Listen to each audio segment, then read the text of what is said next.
Hey guys, welcome back to the Financial Minute. My name's Josh. Thank you so much for joining me today. Let's listen in as Charlie Munger tells all about his thoughts on how Warren Buffett became who he is today and how he himself, Charlie Munger, was involved in this process.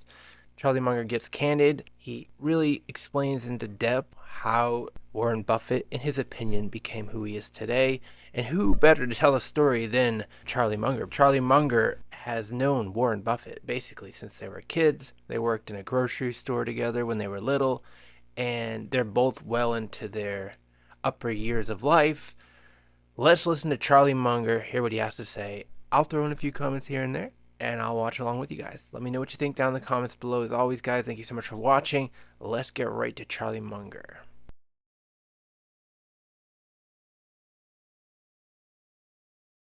When I went back in 1959 to wind up my father's law practice, mutual friends introduced us. My father was the sole practitioner, and somebody had to go sit in his chair and wind up his practice. And it was during that period that I met Warren. When I first met Warren, I recognized immediately that he was a very intelligent person. And of course, he was interested in a subject that I was also interested in, which was the process of being a successful investor. And we have a sort of similar senses of humor.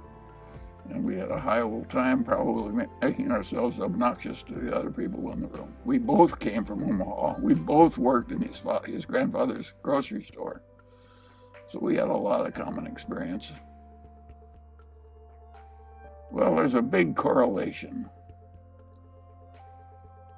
between success in life and an early start.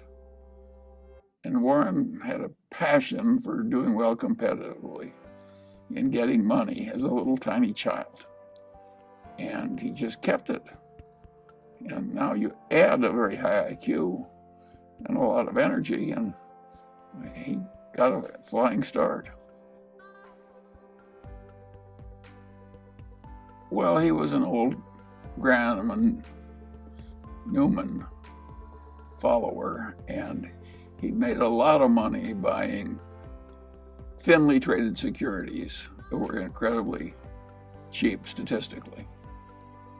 And with small amounts of money, which is what he's working with, he could find enough of those to earn pretty high returns on capital year after year after year.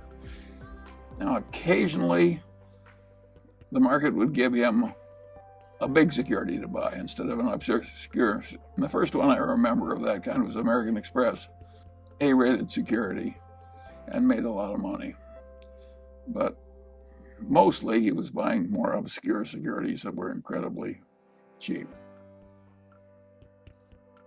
We said it was less distracting to be there among all the rumors and action in Manhattan. And I would say he was making most of his money in a very solitary fashion, just by sifting a lot of data and thinking a lot. And he could do that as well in Omaha as he could in Wall Street, in fact, better. I've never known anybody in a long life who liked criticism. Zero. So I'm sure Warren didn't like criticism. He taught a course on investments at the University of Omaha. And in that course, he criticized certain common practice in the over-the-counter securities market, where securities firm often met an old lady in church and then sold her stock in a utility with a 5% markup that was sort of hidden. And Warren thought, well, that was dirty and cheating and inelegant. And of course, when he talked that way in his university course, some of the people who were doing it hated him. And so he got private criticism. People tried to keep him out of clubs and stuff like that. If he'd bought it in his partnership, which he owed more of, he would have made a lot more money. And as it worked out, he made billions and billions of dollars for a bunch of people he didn't even know. But I don't think he can call it a mistake in that sense. But I don't think he regrets it. It's given him a public platform. It's enabled him to, in effect, teach what he wants to teach. No, I think if you offered him to live his life over and said you can go back and buy National Indemnity in your partnership instead of in Berkshire, I don't think he'd do it. One of the reasons Warren's successful is he's brutal in appraising his own past. He wants to identify misthinkings and avoid them in the future. And in a narrow financial sense, that was misthinking. But I would say in a big sense, it was fortunate misthinking because his life worked out better. We're social animals. We're supposed to help one another. And we can do it in various ways. And there's nothing that helps people more than helping them get rid of a wrong idea and replacing it with a right one. You know, it's like God's gift. And since we're trying to avoid sin and error, helping other people avoid it it's a useful thing to do. I think the sort of solid Middle Western, unpretentious background helped. I don't think it would have helped if the Mungers and Buffetts had been at the exact pinnacle of a mall society and been going to the fancy balls and owning the local newspaper or the local bank. I think then we might have worked out differently. But what I call a solid upper middle class background in Omaha, I think helped us both. Well, Warren was very close to his father. And of course he didn't like it. But Warren soldiers on. I think it just sobered him and hurt him. But both Warren and I could look at our fathers and see what they did right and what they did wrong. Warren's father was a strong ideologue, real old-fashioned right-wing ideologue, as was his grandfather. And his father was so intense about it that Warren just decided that it was a mistake. It cabbaged up your head to be that much of an ideologue. So he loved his father, but he didn't want to become that much of a true believer in anything. And so he avoided it. What happened by accident? He had that contretemps where the CEO of Berkshire Hathaway tried to cheat him out of an eighth, and he got angry and said, well, hell with you, I'll just buy more. And that was a pretty silly way to behave, as Warren has recounted in retrospect. But it's what he did, and the rest is history. It happened to make his life work better, not worse. But it was an accident that he chose Berkshire Hathaway. If the chairman hadn't tried to cheat him out of an eighth on an $11 price, there wouldn't have been any Buffett-Berkshire Hathaway history. Well, he'd made so much money for so long doing what he'd been taught by Ben Graham, which is to buy these very cheap stocks. And if they were cheap enough, he didn't care if it was a lousy company and a lousy management. He knew he was going to make money anyway just because of the cheapness. And I always knew that would be self-limiting, that would only be available for a while and then it would go away. And that it would be easier to make money by getting into the great businesses that either had a great manager or were businesses where a fool could run and still prosper. And so I don't think I did anything but maybe cause Warren to go where he was going to go anyway a little faster. I don't think I changed him. I think he would have been there anyway. There was more potential for the long pole in getting in the good companies. We both wanted them cheap, but cheap good companies was the field that we shifted to. And of course, that was really important when we started to buy whole companies. We never had an argument. We just kind of roll with it easily. We never had a fight. But suppose Warren doesn't want to do something that I would have done. And suppose that happens 4 times over 40 years or something. What the hell difference does it make to me? Why should I fuss over that? And also, suppose one of us makes a mistake that the other wouldn't have made. And that happens 4 or 5 times. Why should anybody care? Net, the record is working out fine. Yeah, we believe you. You should go at life with a certain amount of equanimity and rationality.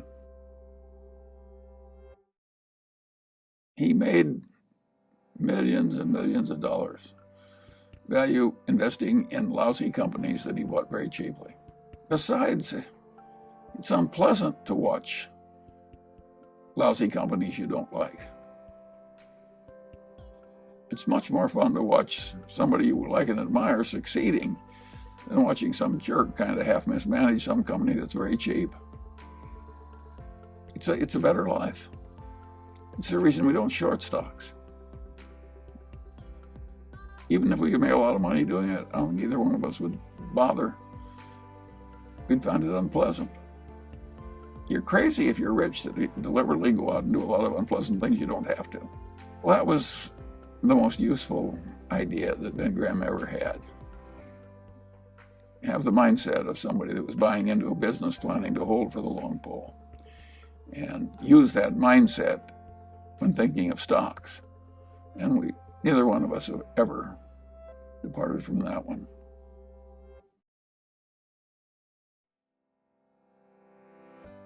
Well, remember, Warren had a long history of buying stocks below working capital per share, hugely cheap securities. And by definition, they were all pretty lousy companies. And in Seas, we bought a really good company. In its field, it was the best in its part of California, which is pretty much all of California. And it had a wonderful product, a wonderful reputation, and so on. And it had a powerful trademark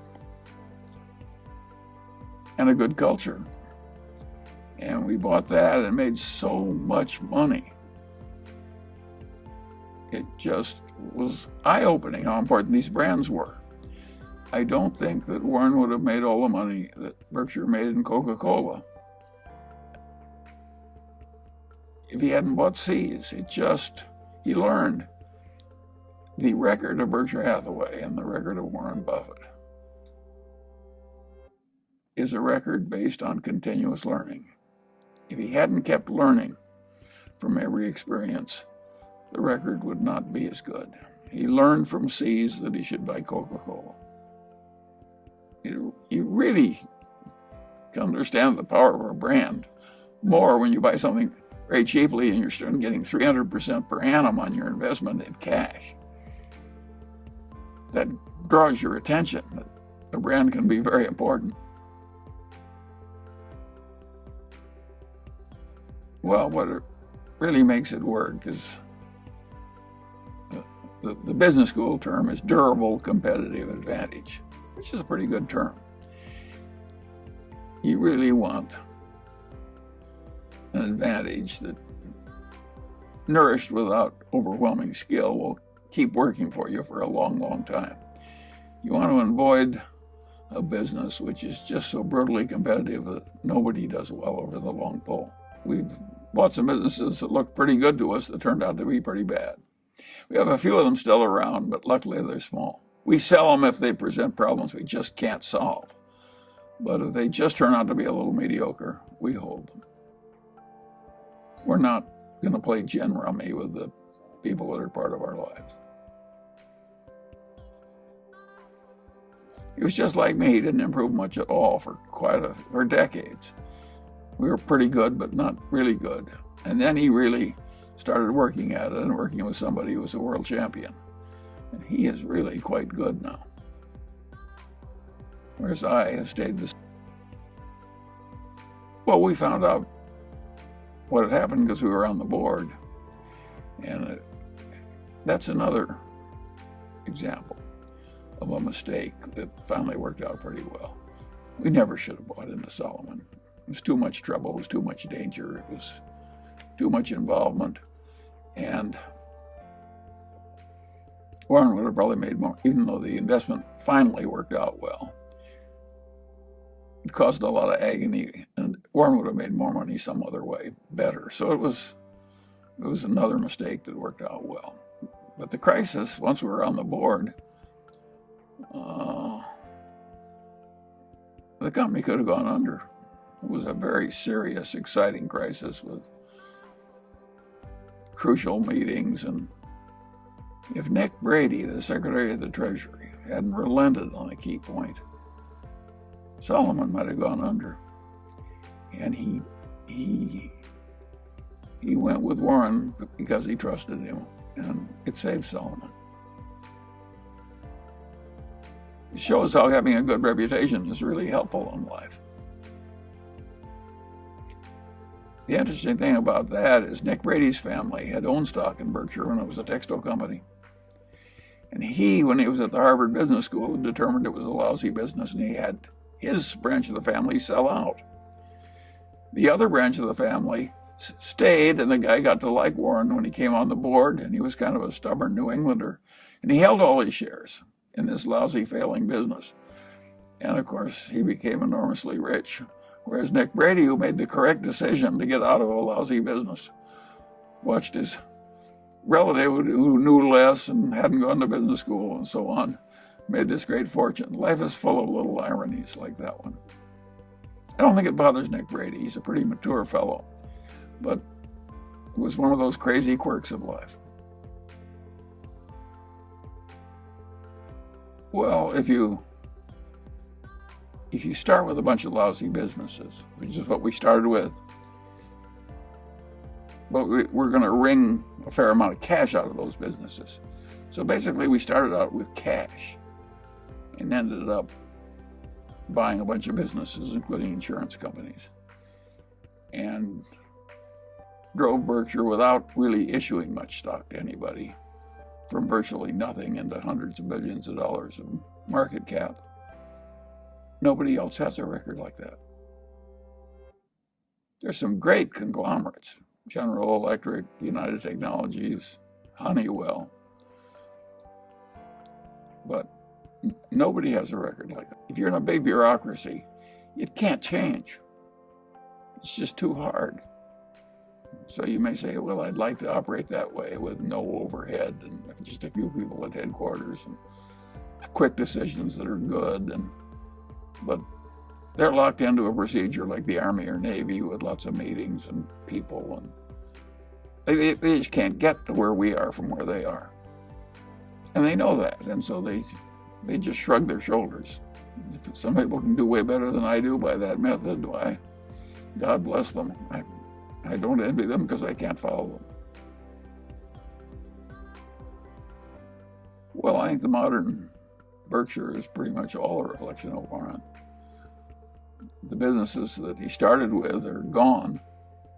Most of them died under him. And so he's created Berkshire with nothing but a small bit of starting money. Well, we used to have just 30 people in a cafeteria, and now we have this huge public spectacle. But I think it's helped the company. The big spectacle meetings. It's helped the teaching part of Warren's personality. I think it's been very good for us. Remember, Warren used to volunteer as a teacher at the University of Omaha. He likes a certain amount of this. He would hate doing it all the time. No, I think Warren has his life just the way he wants it, including the annual meeting. Celebration is part of making a group of people work well together. It's a celebration. Well, he came out of a private partnership where people he knew were trusting him a lot when he was obscure. And he had his relatives in the partnership, and they were not rich. So he always had a good stewardship idea, and he just, as it got bigger, started treating everybody else the way he treated his relatives. That is a very good idea. I have a name for it. I call it extended Confucianism. It's a very good idea to extend your Confucianism, certainly to suppliers and customers and so on. It's so powerful. I constantly talk about Berkshire, a seamless web of deserved trust. It's such a simple idea. And then bureaucracy has so much dysfunction and evil buried in it, even when the people in the bureaucracy are not awful people. That running a system that has practically no bureaucracy at headquarters is hugely advantageous to Berkshire.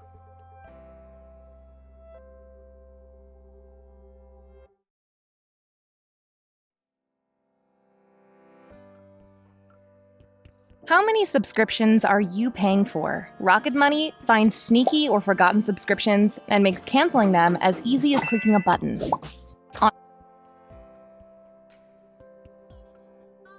I'll tell you how you do it. Have you ever seen a juggler juggle 25 milk bottles? How did he ever get to do that? The answer is he started with 1 bottle, and 2, then 3, and just kept doing it, and pretty soon he was at 25. And that's the way we did it. Now there's a limit. Maybe the guy has to stop at 25. And I don't think that is happening to us yet. Our return is slowing down, but Berkshire is still a collection of businesses that are above the average quality of the indexes. So it's a very respectable investment, even though it can't work the kind of miracles it did when we were young. That's a source of enormous satisfaction to both of us. Well, I think our philosophy is basically pretty universal. I don't mean it's the only way to get ahead, because there are a lot of different ways to get ahead in a competitive, scrambling world.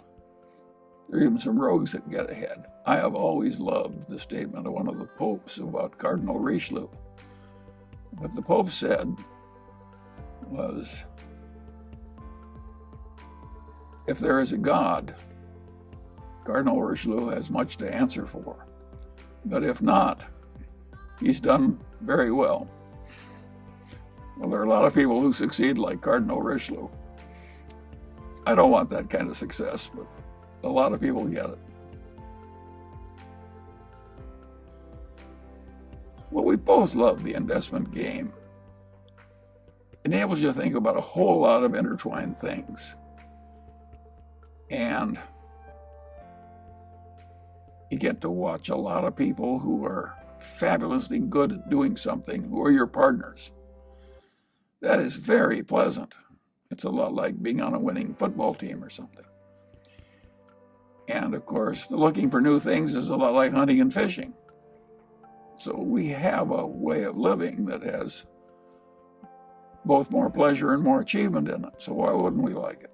Nobody wins the game. We're all dead in the end. You just you just surf along for a little while, and then you lose. He likes to win at bridge. He likes to win at business. Now, he doesn't like to win at all costs. He wants to win by playing by the rules and all that. But yes, Warren likes to win. Warren is so competitive that if you watch his life, you will find that he doesn't play what he's not good at. When he got old enough so he couldn't play good golf, he quit. And he would do the same thing if his bridge skills went way down. Warren does not like to play games he's not good at. Well, Warren has a streak of sympathy for people who are unfairly treated and get bad outcomes. It's not like he spends a lot of time with such people on a one-to-one basis, but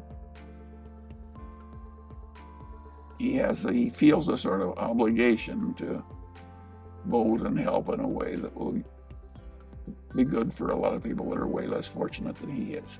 He's more so than I am. I'm more philosophical about the inequalities of the world. And I wouldn't waste a lot of time trying to fix something that the world has had for so long. But Warren likes to vote to try and fix it. He has more of it than other members of his family. I worked for his grandfather. It was not what drove his grandfather. And no, I would say that Warren has, I give Susie some credit for that. Susie was a wonderful mate for Warren in all those early years and did him a world of good. Unconditional love and good company and loyal, just all the nice things. And Susie had all these sympathies. I give her credit for some of that in Warren. Well, you got to remember one key fact. We both of us know that we've done better by having ethics. Well, do you deserve credit for doing something you know is going to work better for you? I don't want to take too much credit since I know clearly that it helps me instead of hurts me. So I think the people who are ethical, when they know it's going to hurt them, deserve credit than people like me and Warren who know all along that the ethics is going to help us in the end. I think partly we both like it intrinsically, so I don't think we're doing it just because it works better. But we know it works better, and so what's our real motivation? I don't think people know their own motivations. I don't think I know mine. All I know is I end up there. I know I don't deserve as much credit for it as somebody who does it when it hurts him, because I'm doing it when I know it's going to help me net over the long pole.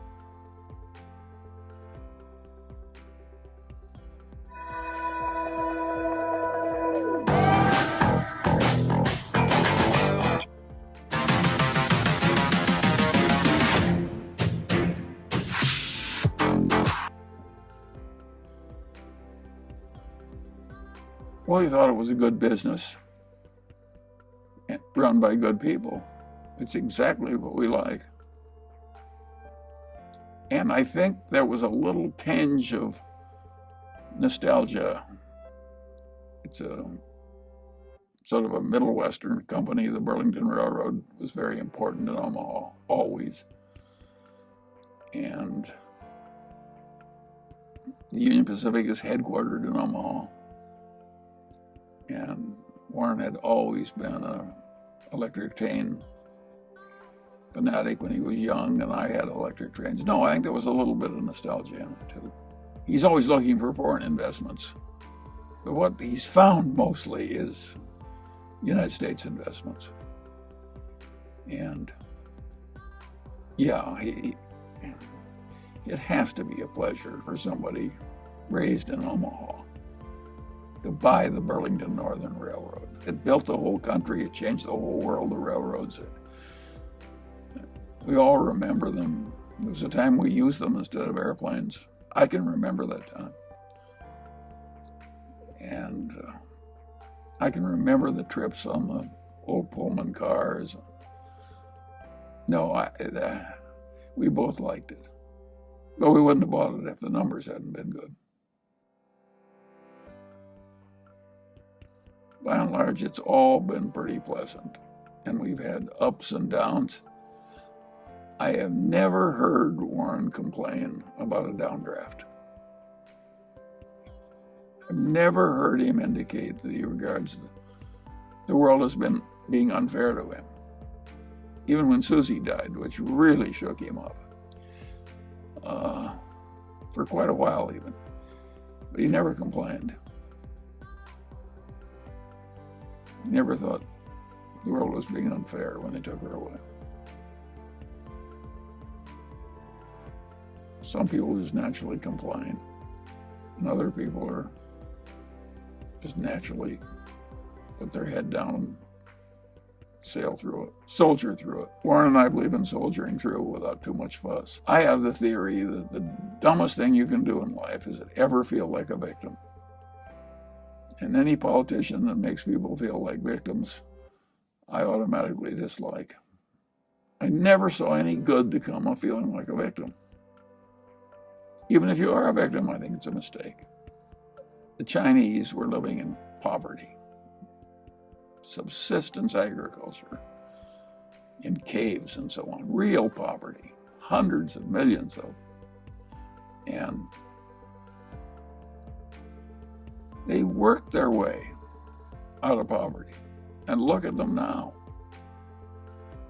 How would it have worked if they said, no, we'll vote ourselves rich, we'll just raise the minimum wage? It's so much better to use the Chinese way. They just soldiered through and worked their way out. Well, I've always had the idea that if you pretty much knew all the obvious things you should know in pretty much all the disciplines, and use that knowledge routinely, and didn't go crazy or irrational or go into anger or resentment or a lot, that it would work very well. And so naturally I've operated that way all my life. It was my way of getting ahead. I didn't get ahead by specializing. I got ahead by knowing the big ideas in all the disciplines. And that works if you're a wide-ranging investor, like me or Warren. It's not the way for most people to get ahead. And so we were very lucky to have the outcomes we did. I don't think either of us deserves huge credit for what happened.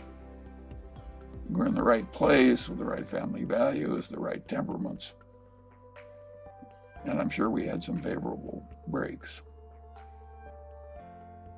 But yes, I was lucky in that my grandfather Munger really believed down to the soles of his feet that rationality was a moral duty. It's just the way he was put together. And so it was very easy for me to pick up that idea. But even for people with prepared minds, we had better results than are at all common. So there was some luck in it. Amazing how you can go through a modern textbook in psychology, whole damn 1,000 pages, and in a subject that's been worked over by generations of academicians. You will not find people talking about the way that when you combine 4 or 5 psychological tendencies at once, you get a Lollapalooza effect. But it's a hugely important idea. And I don't know why a whole academic subject, I think the reason they ignore it is it's hard to do their little experiments that prove it. Listen, Berkshire is a Lollapalooza effect. There are several factors that intertwine, all moving in the same direction. Both of us prefer to make our money in association with people of merit. But if a marketable security was available in gobs on a horrible, mispriced basis in some lousy business, I think we might still buy it.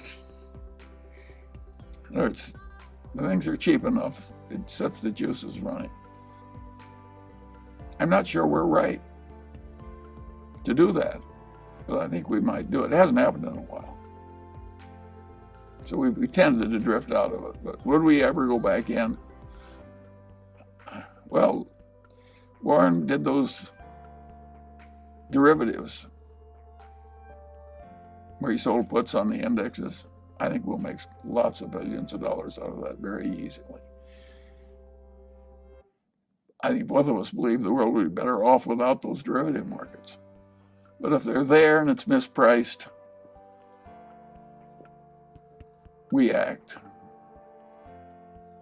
They're for sale, it's a public market. There's no dishonor. But if you ask me as a voter, if I would vote the derivative markets like that one out of existence, I'd do it tomorrow. And Warren wrote the best and only letter when the options exchanges were allowed. He wrote a letter of objection. It was like the only letter. You really ought to dig that out and print it, because